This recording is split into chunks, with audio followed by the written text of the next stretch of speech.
You must have heard the phrase, you can't buy happiness. That's bullshit. People who say that don't know how to spend their money, okay? Or they don't have enough money. So, in this episode, we are going to talk about how money can actually be used to buy happiness, and this is proven by research as usual. Interesting. There are, of course, some kind of people who, for whom no amount of money is able to buy happiness. Yes, the research says that there are 20% people for whom they will not be happy no matter what.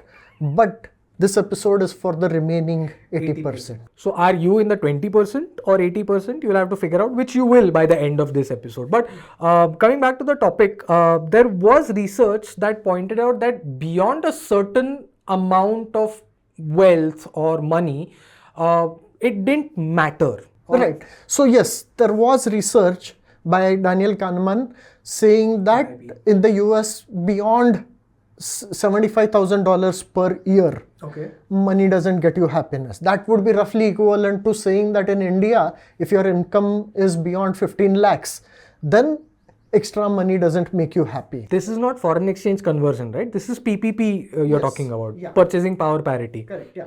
That was the previous understanding, which is that if you are poor, getting money reduces your sadness, your misery, and increases your happiness. But once you go past a certain amount of money, then money stops helping you. Turns out that that research was flawed. There is new research, much more detailed, using much better techniques. And what that proved is that there is no limit, okay? The more money you have, the happiness does increase. The only difference is that the amount of money needed to buy the same amount of happiness goes up exponentially, right? So if you have more money, you need more money to buy more happiness. Correct. Yeah, in fact, they plotted it on a graph and they saw that, the graph looked like it is flattening out like this. When they converted it to a semi-log graph, then they saw that there is a straight line. So increasing amount of money can still get you small amounts of happiness. So yes, you can. So the delta is small but significant. I think if you look at the research, what comes out is that the simple truth is that people don't know how to spend their money. They spend their money on the wrong things and realize that it's not making them happy. Hold on, go back on that. What do you mean don't know how to spend? People have ideas on how to spend, how they want to spend their money, and they do it. Well, they do a very bad job of it. Right? As in, they spend on Mercedes and they spend on iPhones, and those do not give you happiness except for a short amount of time. iPhones, I agree, but Mercedes is a good car, man. That's because you don't have a Mercedes, right? Once you get a Mercedes, for 9 days you will enjoy it. After that, it will be just any other car. I'm stuck in traffic. Damn it. Ouch. That was true and it hurts. What the research says is buy experiences, not things, okay? So spend your money on vacations, concerts, music festivals, things like that, right? Makes sense. Beach vacations. Makes sense, yeah. Whereas clothes, iPhone, don't do that, right? Because an experience is forever, things are temporary. Don't you mean the other way around? Experiences are temporary, they are momentary, things are forever, they last. Not really, right? As in, if you really think about it, we adapt to new things so quickly that they stop giving us the pleasure after a while. Whereas an experience, every once in a while you keep remembering your vacation and you say, oh, that was so nice. You look at a photograph of your vacation and again, oh, that was so nice, and so on, right? You can relive an experience as many times as you want. You're right. Experiences are forever. Not just that, but a thing, the novelty wears off, right? Whereas an experience, you can keep repeating, right? You buy the same iPhone, it's not going to give you the same pleasure the second time. Whereas a beach vacation, every time you get the pleasure. Partly because iPhones don't really change from version to version. So an old iPhone is the same as a new iPhone. And yes, I'm taking a dig at Apple here. But I do agree with him on that. There's also a saying in Marathi, Navatse no divas. A new thing is new only for about 9 days. A few more things, right? If there were some bad parts in an experience, but much of it was good, right? the bad parts are forgotten and you remember the good parts. That's true of most people, 80%, like I said, right? Except for those 20%. But bad parts of things, they're like in your face every day, right? If your iPhone fingerprint sensor doesn't work very well, every day you're reminded of that irritating thing. Yeah. It's not easy to forget it. Absolutely true. Another thing is that, and this is the research speaking, okay, not me, saying that anticipation of experiences is what gives you the most happiness, right? Okay. The experience itself is okay, right? But planning your vacation, thinking about it, oh, now it's just 3 weeks from now, just 2 weeks from now, that is so much fun, right? Whereas anticipation for things usually isn't that much fun. It is irritating. It's like, Kab aayega? When is my Mercedes coming here? When is my iPhone coming here? So it is actually better to rent a Mercedes as many times as you want than buy a Mercedes. Right. You keep getting that experience over and over again. Sorry, bad joke. So, suppose you're waiting in line for a concert. It's still, you feel good about it and you're talking to the people around you about the concert and the previous concert and how good the singer is and so on, right? Whereas if you're waiting in line for an iPhone, you're like, why is there a line, right? So another very interesting thing that the research tells us is that experiences are connected to our identity, who we see ourselves as a person, right? Rather than things. And if that didn't make sense to you, let me explain. When you talk about your life, what do you talk about? You are going to talk about your experiences, the things you did. You are not primarily going to talk about the things you own. Yeah. Similarly, think about others. You want to know their experiences rather than what things they own. Right? True. Yeah, that makes sense. And finally, one more thing the research shows is that it is very easy to compare the things you have with the things someone else has and realize that your thing is not as good and so now you are unhappy, right? Whereas with experiences are unique, you experience it differently from that person. Correct. So the comparisons are much more fuzzy and they're not really there, right? So I'll give you a specific example of research, right? Okay. They asked people, what would you prefer? Having a low salary which is higher than your peers or having a high salary which is lower than your peers, right? And people find it difficult to decide which one is better, right? Yeah. Both have their advantages and disadvantages. Or compare that with the following situation. People were asked, do you prefer a 4-week vacation which is shorter than the 6-week vacation that your friends took versus a 2-week vacation which is longer than the 1-week vacation your friends took? Pretty much anybody will say, I prefer the 4-week vacation. Yeah. Right? So see how in case of salary, which is like a thing, compares to vacation, which is an experience. Yeah, longer vacation is always preferable, man. Because there is no FOMO in your vacation compared to somebody else's vacation. True. Although I would still prefer a 6-week vacation rather than a 4-week vacation, but then that's just me being greedy. Yeah. I'm now trying to think of whether there is a possibility to have a best of both worlds, like Absolutely. Best of experiences and best of what things. You want to do is tie a thing to an experience, right? So when you go on a vacation and you buy a hat, right? Oh. Now, every time you wear that hat, it reminds you of that vacation and makes you feel good, right? So try to convert your things to reminders of experiences. That pretty much explains why souvenir shop exists. Absolutely. And that's why, people do buy souvenirs, even though it is like a very touristy thing to do, right? Yeah. And yeah, fridge magnets, they serve literally no purpose other than reminding you that you've had that experience. Which is perfect. Yeah. So that's the best of both worlds.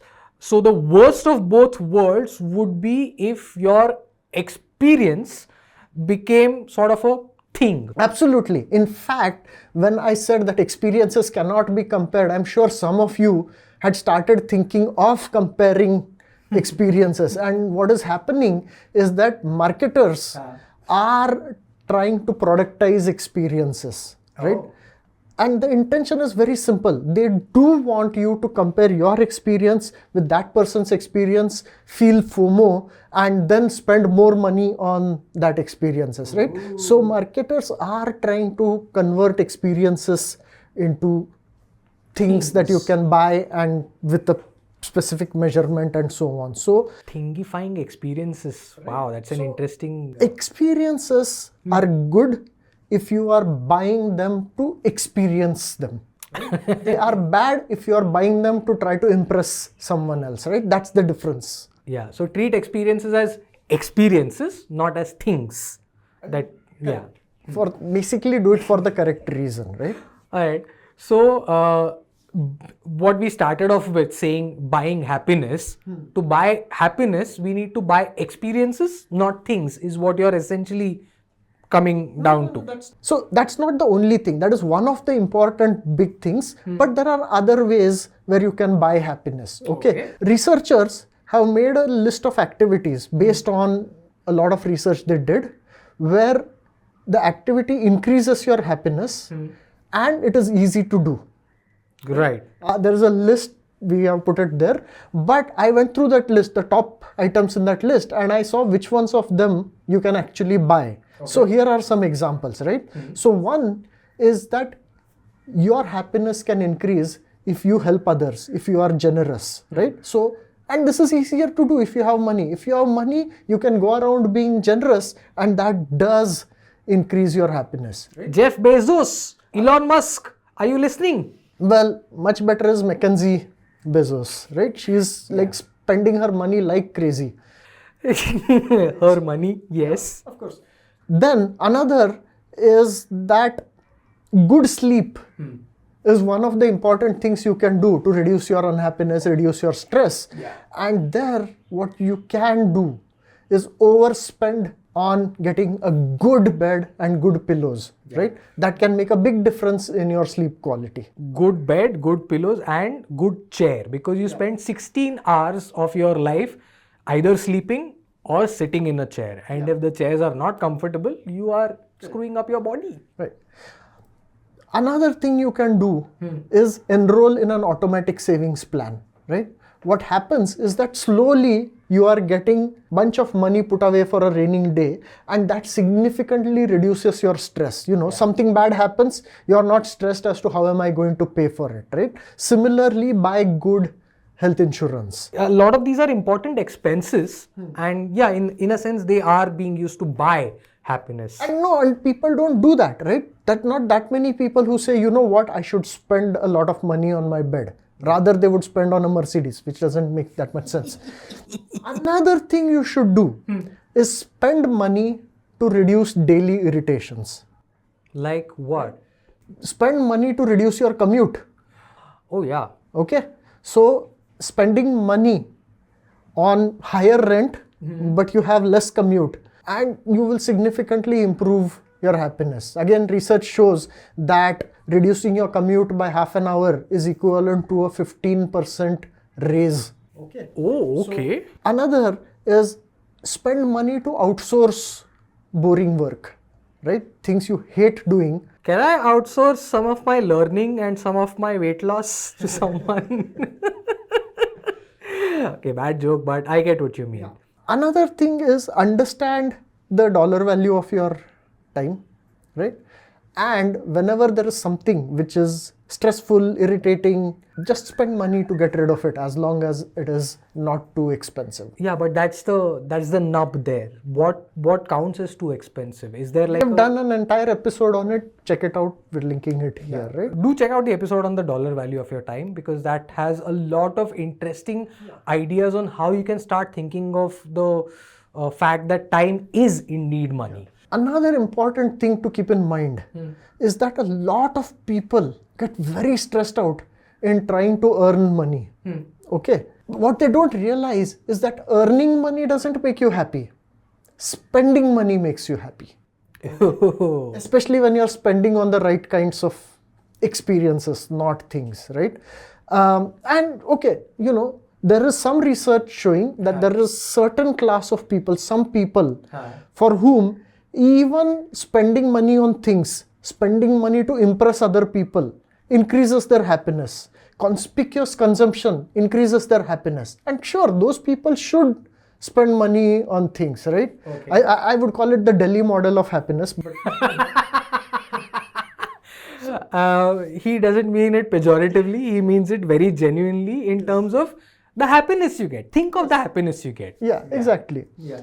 So, So what I'm saying is that the kind of person you are does matter for what you should spend your money on. that is what I was about to ask you. When you mentioned some kind of people, were you mentioning these kind of people? I mean, there are a few people who need to impress others. Yeah.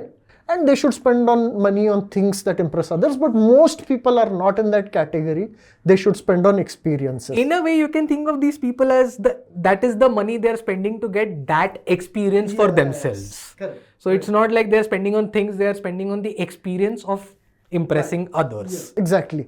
Another very interesting research is, again, Kahneman did this, which is that if at the age of 16 or 17, you were the kind of person for whom being rich was important, right?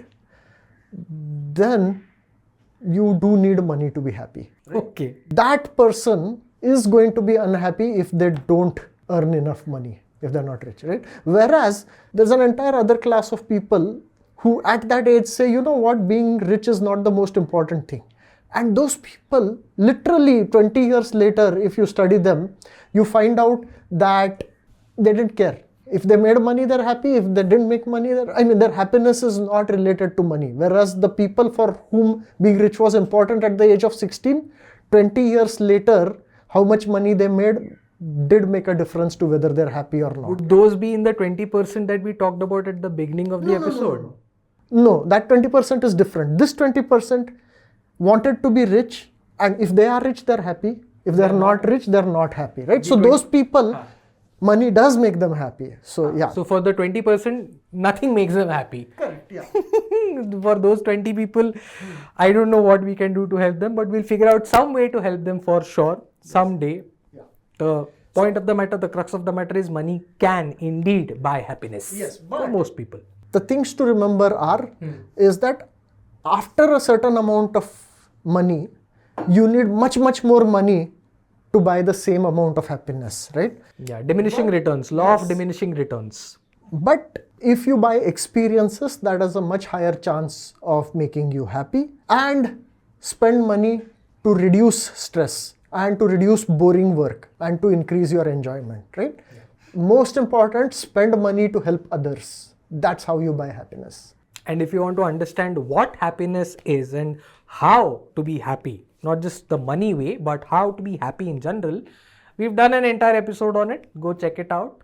And we keep doing such stuff. So if you like these, comment, subscribe, etc., etc. You know the spiel, how it goes. Shrikant, Naveen, Future IQ.